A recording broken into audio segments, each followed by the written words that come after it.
Good evening. It's the Late Show, Wednesday night, and I'm very pleased to say that Tim Vince is with us this evening. Good evening, Tim. I'm very pleased to be here. Good evening. Yeah. Mm-hmm. You're always in doubt as to what I'm going to say, and I don't blame you. Completely oblivious to what you're going. This is absolutely true. Howard drops me in it every time. Yes. And we just about scrape through with my shirt on. Because I know I can trust you, Tim. That's very nice. And so can our viewers. Tonight's going to be interesting because we do have some shouting and screaming and people getting upset. Some people have got words of wisdom, and we're going to be looking at some interviews with some very important people and looking at topics and subjects and what we need to be looking at these days, because we're living in a day when things are topsy-turvy, as we know, but I was asked what would the title be for tonight, and I came up with the following, which is a bit obscure, but I may as well tell you what it is, and it's called The Good, the Bad and the Ugly. Now, there is only one being that is good, and we know that to be the Lord Jesus Christ. The bad and the ugly, I think, are the rest of us, to be honest. But Tim, you know, with a title like that, what would you make of it? The Good, the Bad and the Ugly. It's not a cowboy film, you know? Yeah, I remember Lance Lambert once saying that there's nothing more ugly than a Christian who hasn't grown up. They're spiritual dwarfs, he used to say, that they've not matured. So, you know, if we're just looking at it spiritually, and of course, we're among the bad. Yeah. Oh, definitely. You know, within me, within my flesh dwells no good thing. It's bad. It's corrupt. So you got it about right, I think, theologically. The only one who's good is the Lord. And even he said to Nicodemus, "Why do you call me good?" In other words, it's flattery is everywhere. And look at Donald Trump, flattering everyone. Oh, even the new leader of Syria. Oh, he's a good man. I mean, the man's a mass murderer, and they're not. And he's saying, to his credit, he's saying, look, we'll do business with you, but you've got to normalise relations with Israel. So we'll wait and see on that. But just to qualify, who are you talking about? Because you went from Trump to Syria. But I do rattle along. Trump jump. So yeah, I did a Trump jump, but basically he met the new leader of Syria. Right. Okay. I understand. And he pretty well said he's a good man. He met the leader of Qatar. He said, "Oh, he's a good man," because Trump's game is, you know, people like being puffed up. He likes being puffed up. Puff them up. Yeah. Do you know what? That's an interesting point, because I used to have somebody would say to me nearly every day when he saw us, "Man of God," and I'd say, "I'm working on it." Yes. You know, don't call me that. Work you in know, progress. not because I'm any different to anybody else who's endeavouring to be accepted by God, but I'm not there yet. You know, and blessed are the meek, for they will inherit the earth. Yeah. And a lot of folk, even in Christian circles, they, you know, you sit up the front. You know, people are, you know, venerating you. It's very common in church life. You know, the deacons would sit up the front, and, you know, and often in many big charismatic churches, you know, they used to be sit up and be clapped, and I was always uncomfortable with that. Yeah. Well, I was once brought to the front and humiliated, and that was fine, but it was something which Leslie and I don't normally do. We would always go in and sneak into the back of a big church meeting. When I say church meeting, usually when they have these big get-togethers, they would take on, you know, buildings that would actually hold maybe 10,000 or whatever. But you don't want to be on the front row. You just want to be there, sitting at the back, taking on board what is being shared, etc.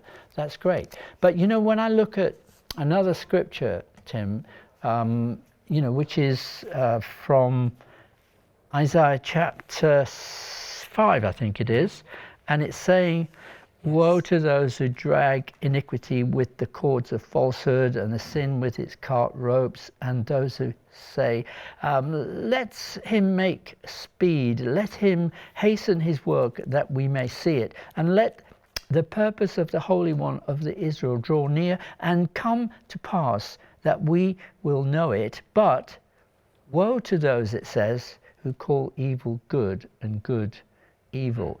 You know, the young people tend to say, oh, it's wicked, man. Oh, yeah. You know, that is a terminology which is really fitting into this particular scripture, calling evil good and good evil.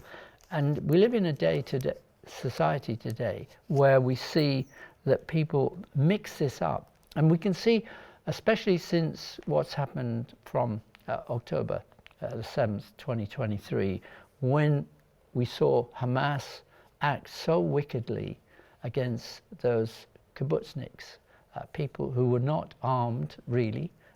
They were living quietly, farming in some way or another, making a very meager living. Helping the people of Gaza.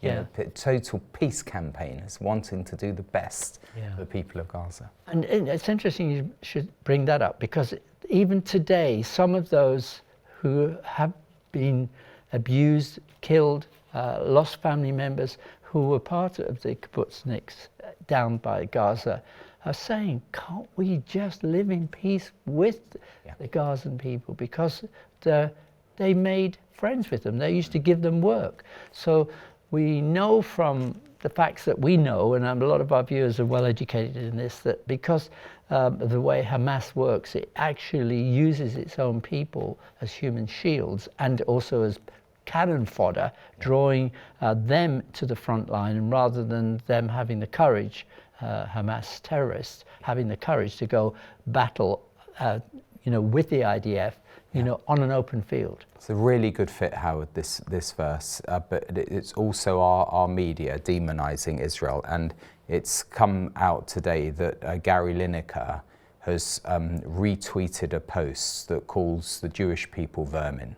So this is the worst anti-Semitic trope is to show a rat and to equate Zionism, which is God's goodness, and God's grace and His promises, to say, oh, they're vermin, and so that's calling good evil, and of course, the reason it's woe to those who do that is it leads to terrible hatred and prejudice, and it leads to October the 7th. Yeah. If you demonize the people will eventually say, oh yeah, they're cockroaches, we've got to stamp on them and eliminate them. And even today or yesterday, whenever it happened, sorry, I'm really tired, but I'm trying my best because we had a long day, that we can see that people in Gaza, again, the IDF went in there because they carpet bombed a particular area because they had intelligence that Hamas leader was there. I can't remember Sinwar. Mohammed Sinwar is the brother of the other guy who's copped it. So they had intelligence and they carpet bombed that area. But of course, what comes out in the news, and it's always never verified, that there were so many innocent people killed, but they never say how many soldiers were killed. Shocking. And also, I've watched it, BBC up to their old tricks again. So we even saw the footage of this bunker busting bomb that went down, you could see deep down into the tunnels below. They hardly, it was in passing. The whole story was about how Israel was sort of attacking civilians. Yeah. But they always say the same thing. They never ever say, we lost some Hamas soldiers. IDF will say, we lost soldiers on a given day or a given time, when genuinely they lost men and women who are fighting. They never admit but you never hear Hamas say, we ever lost one soldier. Yeah. Exactly. Terrorist. Another thing that occurred to me just today, because the UN is on its bandwagon again about how Israel is starving the Gazans, and it's this, that they quite blithely quotes Hamas health ministry as though they're a great authority in charge of Gaza, but when it comes to distributing the food, it's not Hamas, this great responsible body who we trust all of their statistics. Oh no, Hamas have absolutely no control over the distribution of food.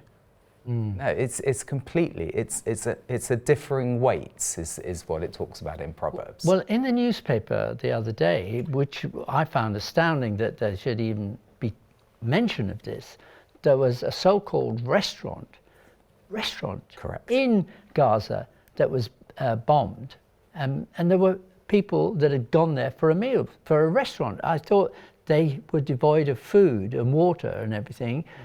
So how could they have a restaurant unless it was made for those that are at the top of the food chain, literally Hamas? Well, the way the BBC twisted it this morning with Nick Robinson, he's a tenacious interviewer, was that the high prices, are as a result of Israel restricting the supply, so that only the rich can actually afford the food.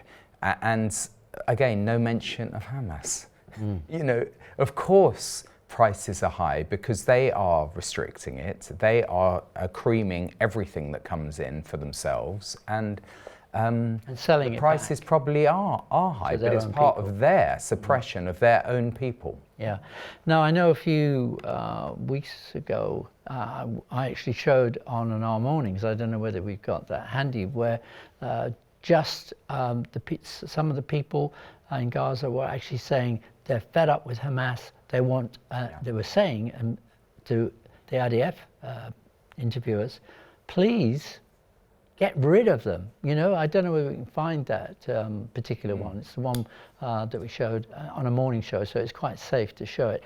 But you don't get that on your ordinary news channels because there's everybody, and quite understandably, in a way, those people that want to see the worst in the Jews will actually make the most of it when they can see that and swallow the lies that are put out there, which is what Netanyahu said to me many moons ago in 1999 when I asked, what can we do as Christians to help the Jewish people in this day and age? And he said to actually counter the lies, the web of lies. And he said there is many things that need to be put right or be spoken about.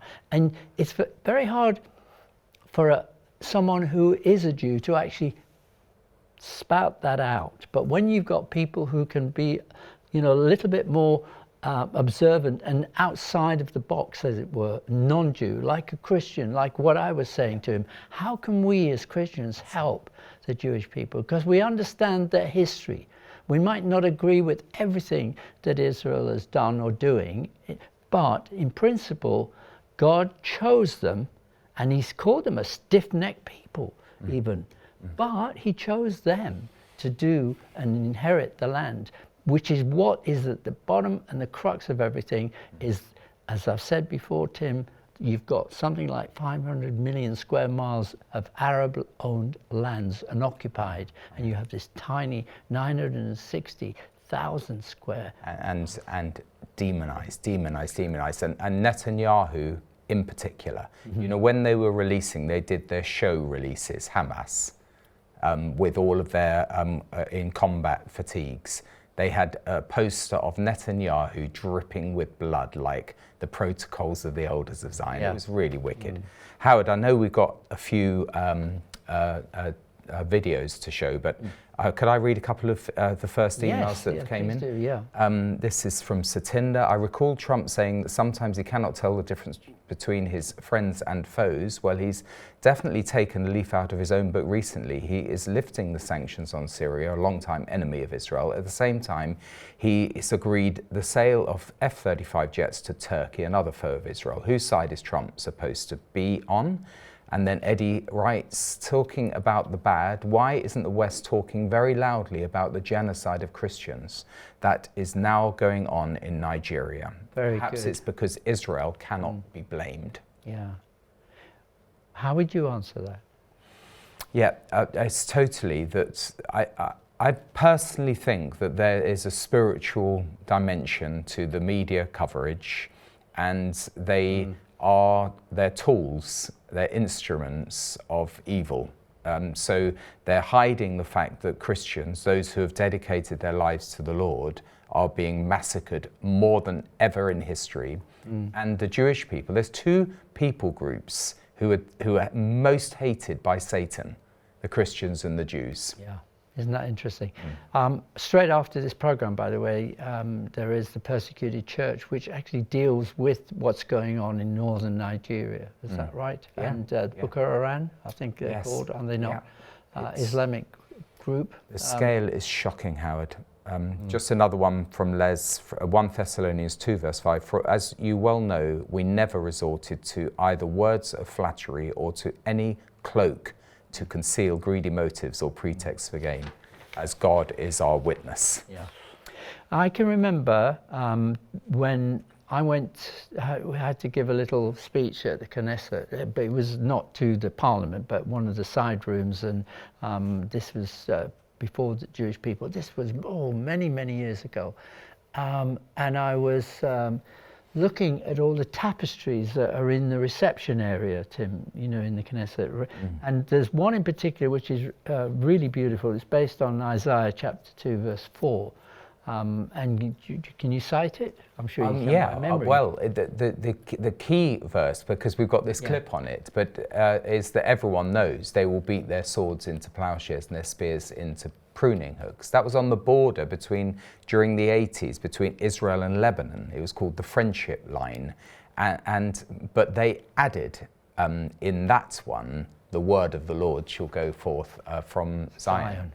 Yeah. But in the United Nations, they've excluded Jerusalem and Zion from their quotation. And Douglas Murray has picked up on that in this podcast with Jordan Peterson. Yes, so let's have a look at this, because it's fascinating, really, just how they mention this very scripture as well. Bear in mind that hundreds of thousands, if not millions, subscribe to Jordan Peterson's podcast. So there may be no excuse, because Douglas Murray says it so clearly. Yes, have a look at this.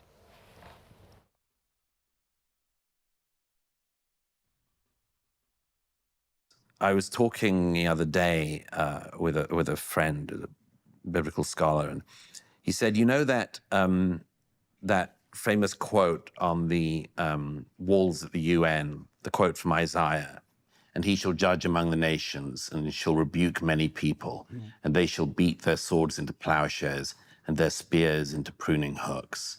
Nation shall not lift up sword against nation, neither shall they learn war anymore. Now that's a magnificent sentiment, of course, and who wouldn't want to follow it? But the thing that I just realized is, look at what comes before it. Let us go up to the mountain of the Lord, to the house of the God of Jacob, and he will teach us of his ways, and we will walk in his paths. For out of Zion shall go forth the law, and the word of the Lord from Jerusalem. Right. That's called a precondition, Douglas. You don't get the idea of war being no more, or peace breaking out among nations, unless the word goes out from Jerusalem. Yeah. You can have one, but you can't have it without the other. That's right. Yeah. It's so great, and thank you so much to Douglas Murray and Jordan Peterson for saying what we've been saying for decades now, more than one decade, that in Isaiah there is this amazing passage which makes it so clear. It's one of 700 times Zion is mentioned in the Hebrew scriptures. It's not, Jerusalem is mentioned in the Hebrews explicitly, and Which it's just ignored. Taken out in the UN one, is that right? Yeah, so the UN quote just has this wonderful picture of a sword. It's a big statue as well of a sword being, beaten into a plowshare, as though you can make peace, without God, without the Lord. You can't make peace, and that's what Douglas draws attention to. And I'm very, very pleased to see that. Yeah, and I think you might think it's out of order when you look at what's happening in the Middle East, in between, Israel and Gaza. But it has to be this way. This is the hard thing for many people to understand. Why does it have to come to this, where there is such, if you like, hatred towards the Jews, and particularly to the nation of Israel, because of the scriptures in, what is it? Chapter 14 of Isaiah. Yeah, not Isaiah. I know the other one. Oh, Yeah. my goodness. Because I think I'm right. It's the chapter 14 of Isaiah that talks about Satan. No, I'm thinking of right. the other one. The other one. I'll get there There's eventually. 66 books, I'll wake but- up in a minute. Zechariah. Oh yeah, exactly. Zechariah Zechariah chapter 14. Now that's the point, Howard, by the way, because this Isaiah 2 passage is messianic. Yeah. It is talking about the peace that comes through the righteous rule of the Messiah.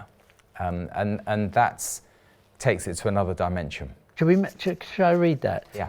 Because it's talking about in chapter 14. I mean, the whole thing from chapter 12 all the way through to 14, but the culmination of those coming against Israel. So something has to happen to the point where the nations of the world will come against Israel with such intensity to destroy it, right? So that, if you like, the wrath of everyone and the hatred towards the Jewish people will get to such a fervent degree that they cannot help themselves. So something has to provoke them to do that. And what is happening in Gaza is actually on just about everybody's lips these days is to get rid of the Jews, kill the Jews. And it says here in chapter 14, verse 1, "Behold, the day is coming for the Lord when the spoil taken from you will be divided among you. For I will gather," this is the Lord speaking, "for I will gather all the nations against Jerusalem to battle, and the city will be captured and the houses plundered, the women ravished, and half of the city exiled. But the rest of the people will not be cut off from the city. Then the Lord will go forth and fight against all these nations as when he fights on the day of battle. And in that day, his, capital H, the Lord, this is talking about, his feet will stand on the Mount of Olives, and which is in front of Jerusalem on the east, and on the Mount of Olives will split in the middle from east to west by a very large valley, so that half of the mountain will move from toward the north and the other half towards the south." And it's talking about how this will happen almost in as a cataclysmic nuclear type of situation, because in verse 12 of 14 it says, "Now this will be the plague in which the Lord will strike all the peoples who have gone to war against Jerusalem," and the Jewish people, I will add, "their flesh will rot while they stand on their feet, and their eyes will rot in their sockets, and their tongue will rot in their mouth. It will come about in that day when a great panic from the Lord will fall upon them." Okay? And it is almost nuclear, because what happens apparently is the flesh falls off you when a nuclear explosion happens. Should make people sit up and take notice, shouldn't it? I mean, it's not saying in Zechariah 14 that something's going to happen on the beach at Bognor Regis or something. It says Jerusalem. And they'll come against my people. If it was Bognor Regis, by the way, people would sit up and notice if suddenly all the world was turning against Bognor, if you know what I mean. But something would have to provoke the people to come against Bognor. And what better way in which to mislead the people to come against God's people is to have these malicious lies and misunderstanding of the history and the rights of the Jewish people to be in that land. We're talking a very small piece of land compared to all that which the Arab nations have got. Look at Saudi Arabia, huge. Exactly. Look at Syria, huge. It is huge. All of those and lands. It was the great powers that gave them that land. Even Lebanon was part of the promised land. Exactly. Initially. Yeah. And, no, what the other thought that's come to me is that it was written 2,500 years ago. Again, if Bognor Regis was mentioned 2,500 years ago, you'd all sit up and people would say, "Wow, what a prophecy!" Yes, but they don't a blind bit of notice because they've been blinded by the lies. blinded by the fact that there is a God and there is a Savior, and the Yeshua, Jesus, is the Messiah, is going to stand on behalf of his people. They get to such a pitch that God's anger will come against all those nations. Talking of anger, Howard, it's a good cue for the Oxford Union debate. Absolutely. Do you want to talk about it? Yes, I just want to say that the audio is a little bit distorted and things, and this is from Mosab Yousef. This is the son of Hamas. This is a time when there was a debate going on in Oxford Uni, and it is, he's a little bit bolder than I've ever seen him before, but this was very shortly after, Well, it was actually December a year the later, 12th. wasn't it? Yeah. The following year from October the 7th, yeah. So he's angry. Why wouldn't he be? Yeah, because he knows the truth. And as a Palestinian himself, although he wouldn't call himself a Palestinian, but you'd have to watch the whole debate. We're only allowed to show you 2 minutes of it. Have a look at this. Try and understand where Mosab is coming from. Now, how many of you sitting here want to teach me a lesson about morality? If you knew about October 7 attacks, any of you, raise your hands. If you had information about Hamas attack on October 7, would you report it to the authorities? If you do, raise your hand. Sit down. Less than 5% in this room raised their hands that they would report a massive terrorist attack that targeted civilians indiscriminately. That includes Arabs, Muslims, Jews, Christians, peaceful farming communities on October 7, ethnically cleansing 20 Jewish communities because of their ethnicity and because of their religion. What's happening in Gaza is not the same, because you are the one who's taken the side of terrorists, knowing exactly your rule, and you are enjoying it. But at some point, you will have to deal with the consequences, because everything is recorded against you. Now, there come the Palestinians, the most pathetic people on planet Earth.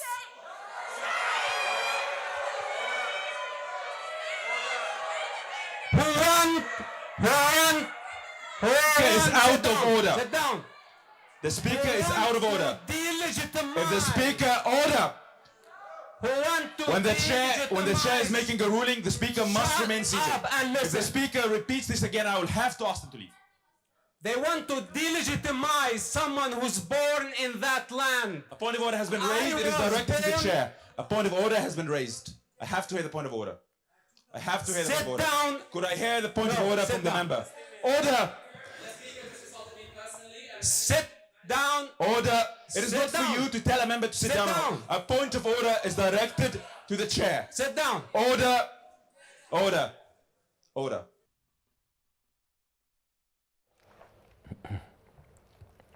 Mosab actually went on for quite some time debating, but he actually said some profound things which, if you can get hold of that particular, I don't know whether it's online or whatever, but I'm sure it would be. On YouTube. On YouTube, right. Yeah. Because, you know, he's got to the pitch where because he knows what is going on with Hamas, and he is the son of one of the Hamas leaders, and he knew as a child what was happening, and he just chose to stand out at the cost of where his life is on the line.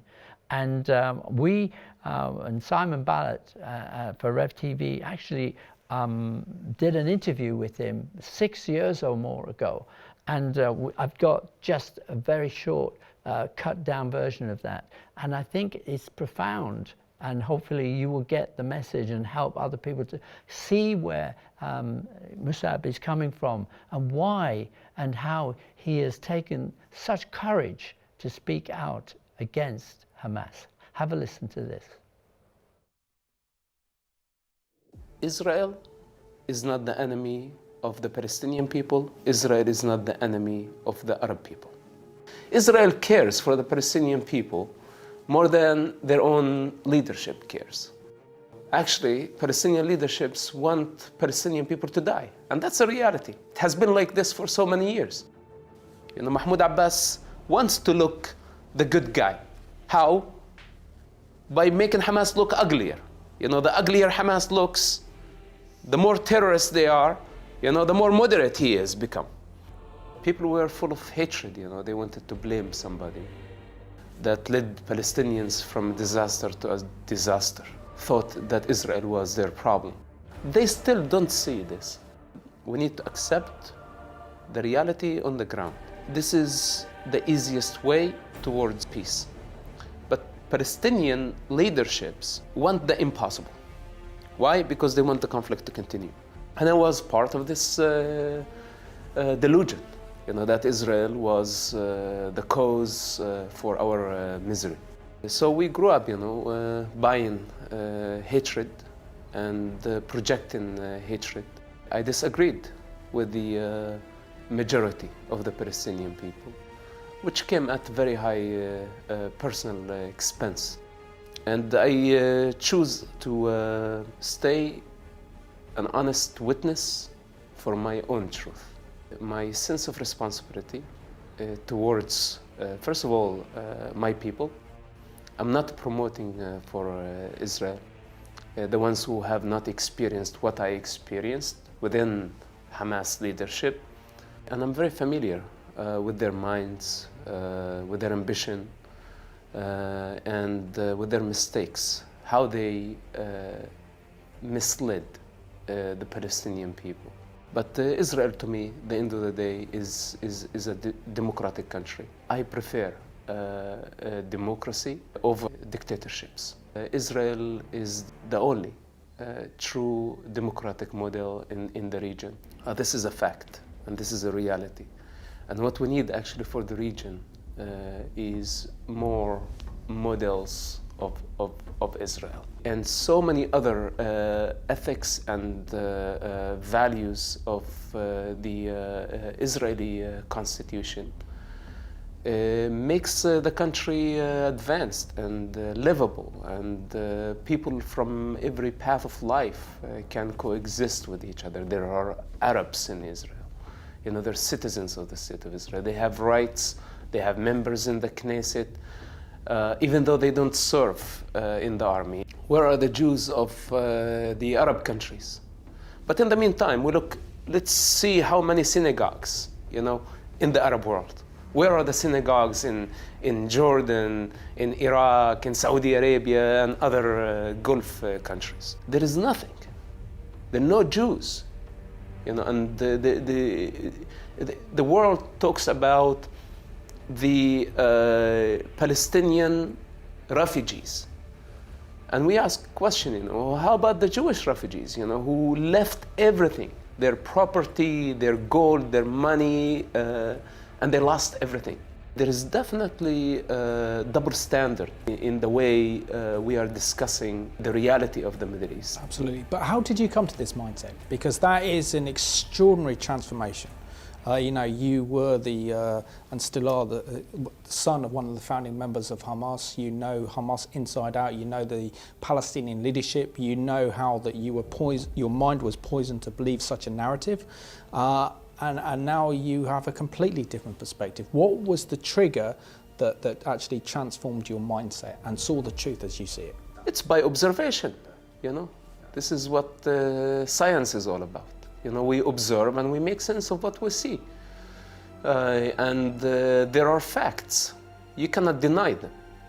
Of course, people in their political delusion, they can deny things, and they can accuse Israel, and they can praise the predator, The people can say whatever they want to say. I am responsible for my words, and I speak with the authority of my experience and first-hand observation of the reality, knowing Hamas leadership, knowing Palestinian Authority leadership, and knowing that they are the enemies of the Palestinian people. And every now and then they start a war. So for me, you ask me what triggered that? It's an evolution. You know, it's like we grew up witnessing the first Palestinian Intifada, and during the first Palestinian Intifada, you know, I was next to a cemetery, and we witnessed death on daily basis. And as children, we thought Israel was responsible for that, not knowing the truth that Palestinian leaderships sent children, instead of going to schools, they forced them to go and confront with the IDF. They sent suicide bombers, and they sent all type of individuals to commit terrorist attacks, killing civilians. Started by stabbing with a knife, with a gun, and eventually it became suicide bombing attacks with the name of nationalism. That by doing this, we're going to emancipate ourselves from what's so-called occupation. Israel has the power to invade, destroy most of the Arab capitals in a matter of hours, you know, if they want to. But they are not doing it. If the picture was the opposite, if any Arab country had the power Israel has, they wouldn't hesitate of destroying the state of Israel.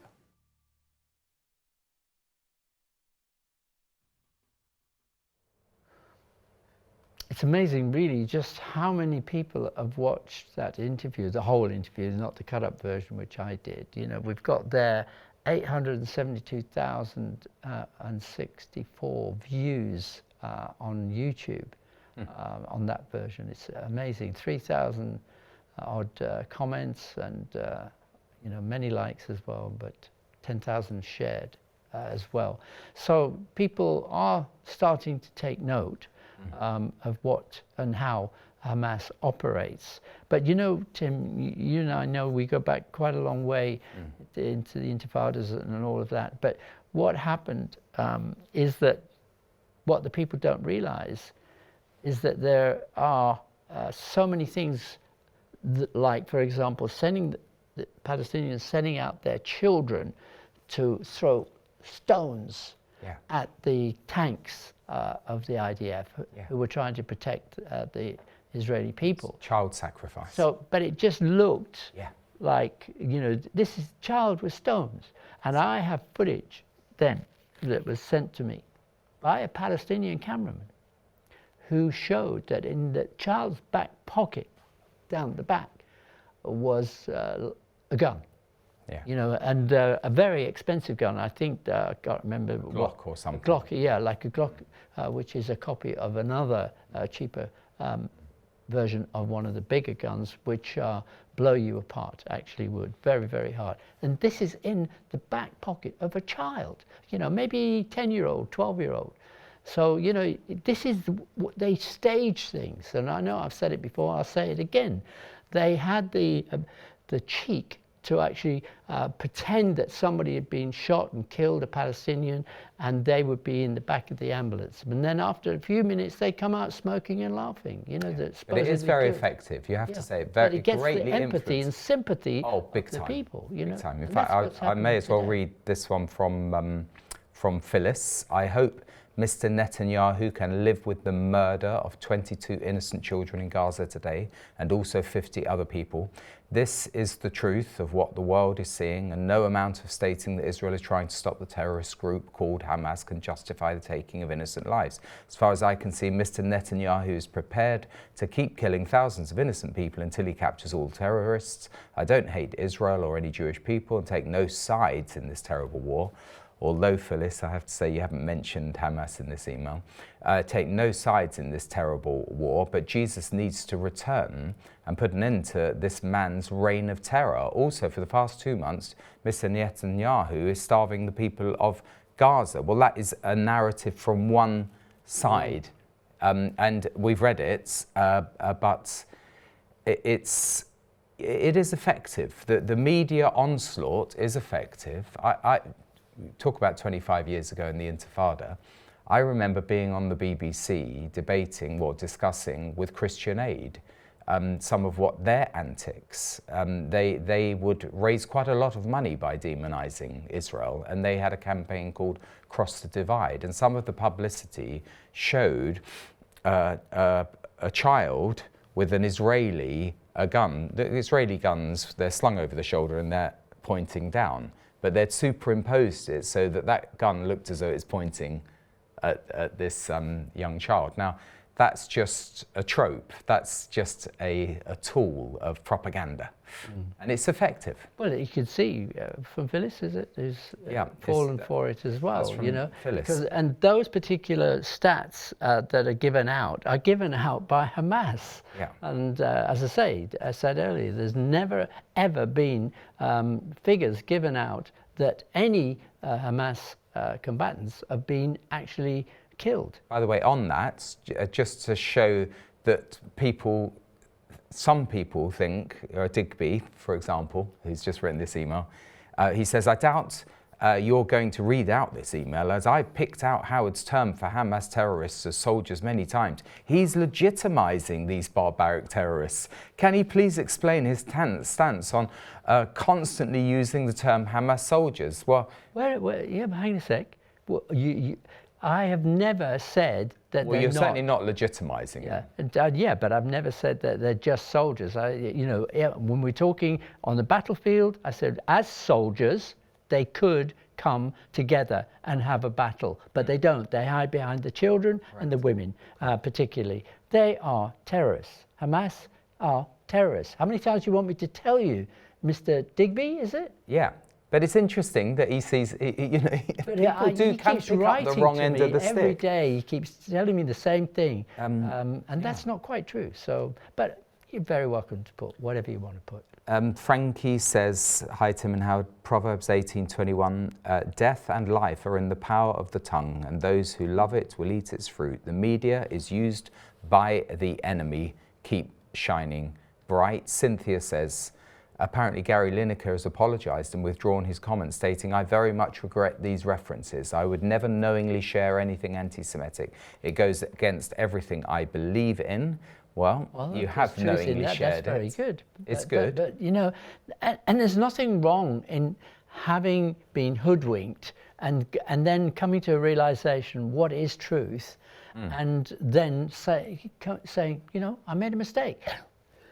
We need more. I would say we need more than that from Gary Lineker because of his reach. Well, but yes, it's not good enough actually to just say, "Oh, I will never post anything knowingly that's anti-Semitic, but I will use what the Nazis used to depict the Jews, a rat." Yeah, I've got to say, from what my understanding, my perspective, and my knowing a little about Netanyahu, he's not doing this to stay in power that some people are alleging.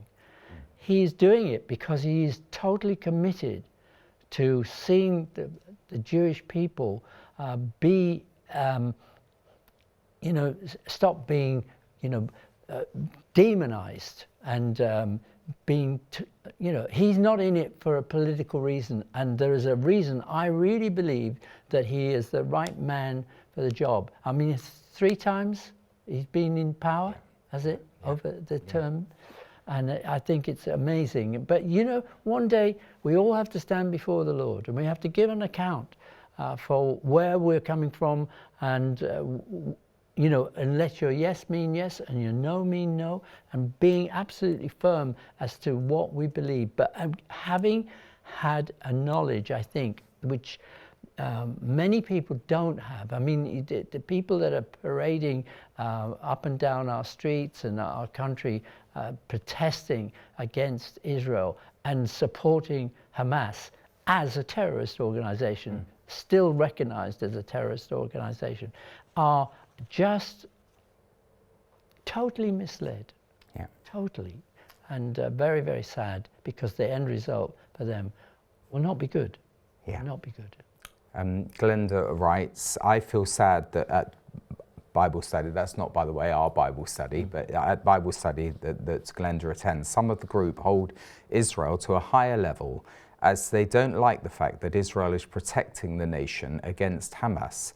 They say two wrongs don't make a right. I feel they don't want to know the truth, sadly.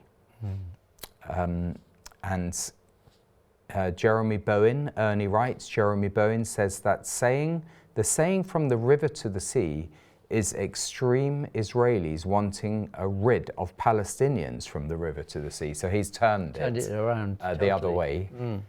We thank you for your service to God through Rev TV, Paul and Ruth write. We love you in Jesus' mighty name. It's time to stand up for Jesus. By the way, it is great to see a three-way presence on our mornings. A three-tied cord is not easily broken. Someone else writes about that. Just to say, the set is amazing. We do love to see Howard, but I'm just wondering if there might be a return to the mix of two presenters occasionally, which is what we do tonight, by the way.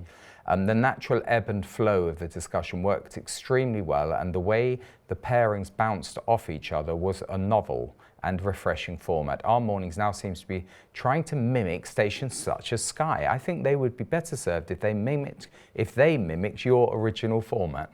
So people have differing views. We've had such a lot of support for what we're doing with the new Our Mornings and with the new set. And we're developing it. We're finding our way, both from a technical point of view and also from presentation. A lot more work goes into producing Our Mornings now. I've got to tell you, that's why I got my like this, because we have to get up extremely early to do all the preparation. But for the most part, I have to say, the fours and the eyes have it that they're supporting the new presentation. So, you know, and just to answer some people's questions, because they say, for example, they were saying, is Tim not on it anymore? That's quite funny. And where are the other presenters? Well, we've had all the presenters that we have. Just sometimes wonder if I'm on too much and people it's a bit saturated. But it's quite funny that they should think. Yeah, they don't switch on when you're on, you know. And of course, yes, you know, Simon, Reagan, Alistair, and of course Mandy as well, who's a new one. You know, and I think that, you know, and there'll be more as well. I've got people, young people that want to come on as well and have a really good biblical knowledge and just fresh faces. So yeah, this is something which I think will work well. But it is something which I've got to say is I'm looking forward to seeing it develop. Could I make a comment on the Oxford Union debate? Because Mosab Yousef, I wasn't really aware of the rules, that the chair was behind him. And so he was telling people to sit down, who were literally heckling him, and it was like a baying mob. And so when he said sit down, he wasn't actually talking to the chair. But one thought that came to me, it was like a baying mob, and it reminded me of Stephen. When he was speaking the truth, they didn't want to hear the truth. They put their hands over their ears and they yelled, and then they stoned him and rushed on him and stoned him. And you can see how this situation, people can get so whipped up. And when he was talking to someone on his side, that was the person he was debating. And these people are apologists for Hamas. There's no doubt about it. And you've got to be very careful, Gary Lineker and others, that you're not straying into this apologetics for, you know, some really evil people, and get your facts right and get them in order. It reminds me, Tim, exactly what happened at the time when Christ was brought forward before Pilate. And Pilate turns to the crowd and said, I see no wrong in this man. And they're going, kill him, kill him. And the evil intent and the crowd was whipped up. We get that in if you like, the films where you've got the satanic looking gentleman, I can call him that, actually, you know, stirring the crowd to come against Jesus, who is totally innocent. And I think you got the same sort of set here. Everybody trying to side with Hamas and Iran, Hezbollah, Houthis, all of those who want Israel to be destroyed because it's part of their DNA and their whole aim is to not have Israel in existence at all. And you're all being whipped up to come against Israel, and you're just falling into that same trap, that same situation. That Pontius Pilate, who was the only one there saying, but I see no wrong in this man. What has he done? You know, give us Barabbas, you know, who was a seditionist and a murderer, I think. Yeah. You know, so blessed are you when, you know, men speak all kinds of evil against you for righteousness' sake, for the sake of the gospel, because you know, they stoned the prophets, the Lord said. And I think of Naboth, how he was accused of blaspheming. It was just a lie. But, yes, because they wanted land. They wanted, was it Jezebel? Yeah. Wanted it for her husband. The king was saying, you know, he was upset one day, and she said, well, what's wrong with you? Well, I wanted that field over there, as he looked out of on his estate. He said, I want that. It's a good analogy, isn't it? Yeah. The Arab world wants that. That's why they're not giving up on the Palestinian cause, because it's their best spearhead, as it were, to eliminate Israel. It's an Islamic challenge, but it's also an Arab challenge. Yeah, and they, you know, you can have another part of the world to live as Jews if you want to carry on. But where? Yeah, well, there is nowhere. Exactly, but it's their God-given land. Yeah. You know, as much as the Jews may, in your estimation, not deserve to be there, that they are there, and it was written in a covenant by God that these were his chosen people. Yes, he has to discipline them from time to time, and has done, and they've fallen by the wayside many times, but then he renewed the covenant. That's why it's called the New Covenant towards the end of the Old Testament. God made that so clear. These are my people. They will live in this land, and they will prosper. And they're a very ingenious bunch of people, if I can call them. They're amazing. You know? And by the way, they're trying to. I'll read this text because it's saying, and then we'll talk about how ingenious Israel is in trying to get aid in. Please forgive me, I'm just trying to understand. I fully support Israel and love and care about them, but I just want to clarify, is it not true that Israel has not allowed aid into Gaza? May our Lord return soon. Thank you. It's anonymous. Israel has let in, as we know, thousands of tons of aid. But people would say, oh, well, Hamas, they attacked on October the 7th because Israel's blockading them. No, Israel has the border at the top, the Eretz crossing. Egypt has the border at the bottom, the one that's absolutely riddled with tunnels. Egypt has been the one who has also blocked off, you know, this, up until recently, it was Egypt that blocked and barricaded the southern border because of the threat of the Palestinian terrorists in Egypt. Because they didn't want them to come into Egypt, did they? Yeah. That's right. So what can Israel do that, because when you're being demonized, whatever you do can be, a slant can be put on it, I'm afraid. Well, in a small way, we had the same when we were under investigation by the Charity Commission for 6 years, falsely accused of money laundering and all sorts of wicked things. And they all turned out to be proved that they were a bunch of lies.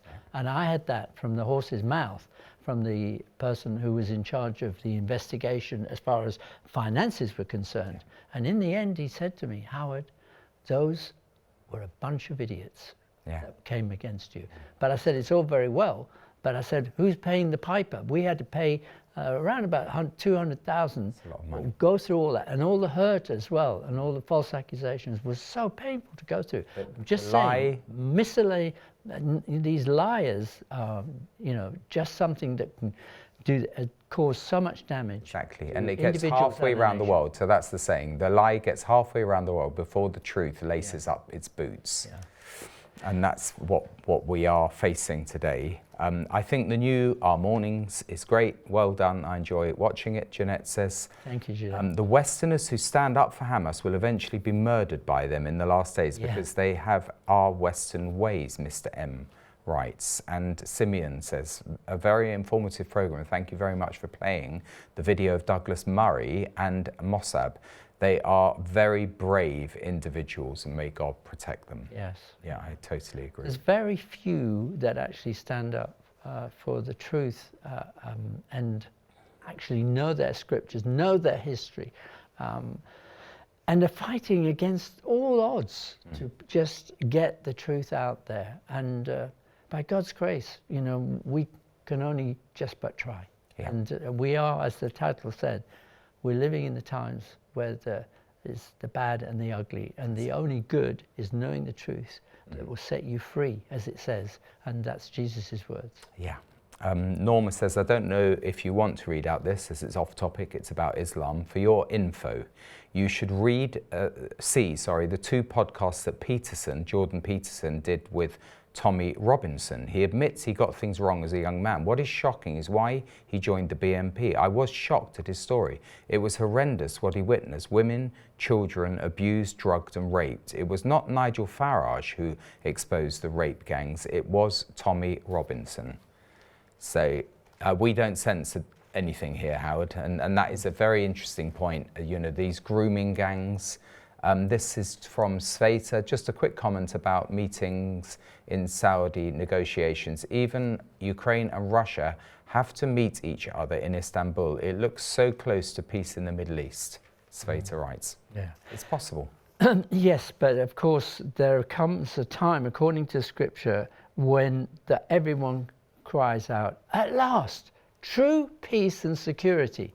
And the Scripture goes on to say, and then sudden destruction comes upon them. And it says all nations will turn Yeah. against Israel. That includes the US Yeah. and the UK, which has been against Israel for many years. So be warned, at least, be advised to look at the Scriptures for yourself and check them out. And particularly Jesus' words, we are living in the last days. There is no doubt about it. And we see that the governments are floundering, and whether it's economically, whether it's because they're trying to turn the Scriptures around, as it said, that we read out in that big Isaiah, saying what is wicked is good, and vice versa. So I just, Tim, bless you, my friend, and also for you at home. And I apologize for my tiredness, but I'm, by the grace of God, here we go. So looking at the good, the bad, and the ugly, I've just got to say, read the Word of God for yourself, and you'll be enlightened. And look at the history as well, and read the Charter of Hamas, which makes it very clear that there will never be peace between them and Israel, because they hate Israel and the Jewish people. Sorry, that's the truth. Thank you.